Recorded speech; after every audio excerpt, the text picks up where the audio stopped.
ষষ্ঠী, জামাই ষষ্ঠীকে শুধুমাত্র জামাইদের জন্য বলবো সেটা নয়। জামাই ষষ্ঠী হচ্ছে মেয়েকে বাড়ি ফিরিয়ে আনার আর একটা প্রচেষ্টা। জামাই ষষ্ঠীর সময় আগে কিন্তু এর প্রচলন ছিল না, কিন্তু যখন মেয়ের বিয়ে হয়ে যাওয়ার পর যতদিন না সে সন্তানের মা হতে চলেছে ততদিন অবধি যে তার বাপের বাড়িতে আসতে দেওয়া হতো না, সেই জন্যই সমাজ বেছে নিল এক বিকল্প রাস্তা। সেই রাস্তাই হচ্ছে জামাই ষষ্ঠী। সেই জামাই ষষ্ঠীর মারফত জামাইকে ডেকে আদর আপ্যায়নের মারফত এবং সঙ্গে করে মেয়েকে নিয়ে এসে তাকেও যত্ন করা হতো।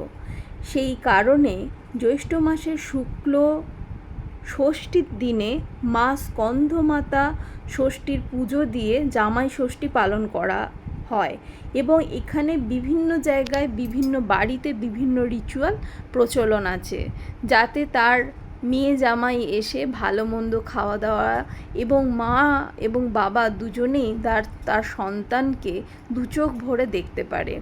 কিন্তু এই জামাই ষষ্ঠী এখন শুধুমাত্র রসিকতায় যে পরিণত হয়েছে তা নয়, এখন অবধি এই রিচুয়ালে কোনো রকমই কোনো ভাটা পড়েনি।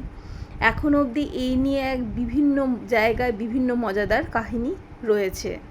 তবে এটুকুই বলবো, আজ আমরা এতটা স্বাধীন হতে পেরেছি তার পিছনের লড়াইটা কিন্তু অনেক ছিল।